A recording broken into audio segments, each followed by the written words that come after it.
Madhya Pradesh time, देश के दिल की सुनो। नमस्कार, मध्य प्रदेश टाइम में आप सभी का स्वागत है। मैं हूं कपिल मिश्रा और आइए नजर डालते हैं आज की खास खबर पर।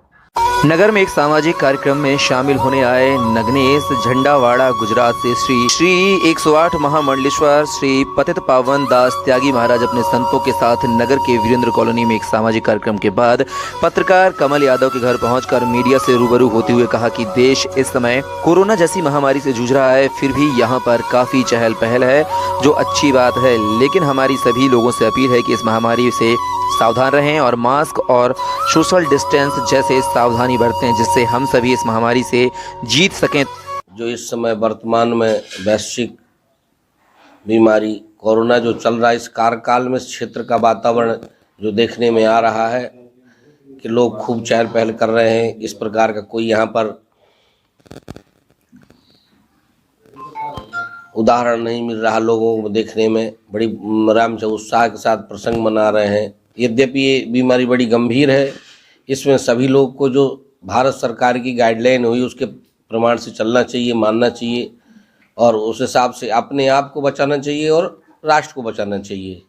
तो हमारी संस्कृति जो कहती है कि आज तो यही बात को प्रधानता दी जाए कि हम आप अपने समय जो गाइडलाइन है अपने माउस को बांधें, ज़्यादा लोगों में रहें तो दूर फैसला बनाकर चलें, जिससे अपनी आप की रक्षा हो और सबकी रक्षा हो और धर्म की जय जयकार हो। साधु संत ब्राह्मण किसी भी देश काल परिस्थिति में इन सब का अनुसरण करते हैं और सबको यही सिद्धांत का एक संदेश देते हैं। तो वहीं सिंधु बॉर्डर पर हो रहे किसान आंदोलन को लेकर कहा कि विरोध करना लोगों का स्वभाव है, विरोधाभास से सामने वाला पक्ष मजबूत होता है और संतों का सत्संग एवं सद्भाव से देश में एक भाईचारे का माहौल बनता है। संतों से ही भारतीय संस्कृति की पहचान है और उनके तपोबल से राष्ट्र निर्माण हो रहा है। जहां पर संतों का आदर होता है, वहां का वातावरण एकदम साफ शुद्ध रहता है।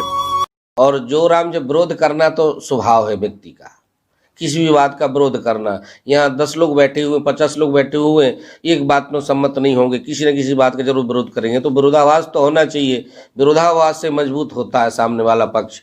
लेकिन जो मोदी जी ने निर्णय लिया है संस्कृति के लिए, इस देश के लिए, वो तो अभिनंदन के पात्र है। वहीं महाराष्ट्र के पालघर की घटना को लेकर उनसे पूछे गए सवाल पर जवाब देते हुए उन्होंने कहा कि वहां की सरकार द्वारा घटना को लेकर जांच कर रही है और जांच पर हमें पूरा भरोसा है। अगर जांच में कुछ गलत होता है तो संतों के 2 हथियार होते हैं, अस्त्र और शास्त्र।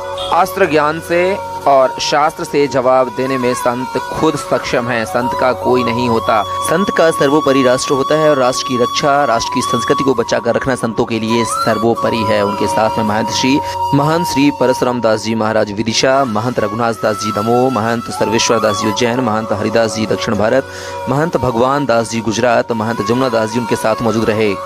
राम जरूर लाना चाहिए और उस पर भी रामनिशा संतों ने खूब विरोध किया है।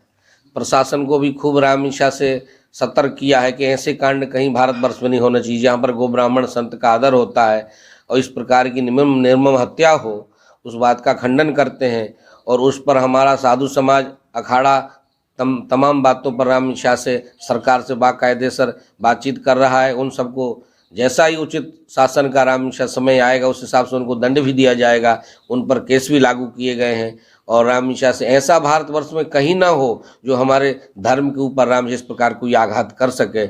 यदि ऐसा बारंबार होगा तो हमारे साधु संत भी क्रोधित होंगे और राम जो क्रोध का सामना राम सारे संसार को भी करना पड़ेगा। दोषियों को तो यदि दंड मिलता है, शासन हमारा यदि सतर्क है तो अच्छी बात है। यदि शासन हमारा सतर्क नहीं है और होशियार नहीं है तो हमारे साधु महात्माओं को एक हाथ में अस्त्र भी रहता है तो एक हाथ में शस्त्र भी रहता है। शास्त्र और शस्त्र दोनों संत रखते हैं तो आवश्यकता पड़ने पर ऐसा भी प्रयोग करते हैं। लेकिन यदि शासन हमारा मजबूत है तो रामनिशा साधु महात्मा खाली शांति का संदेश दे करके इस संस्कृति का प्रचार प्रसार करते हैं।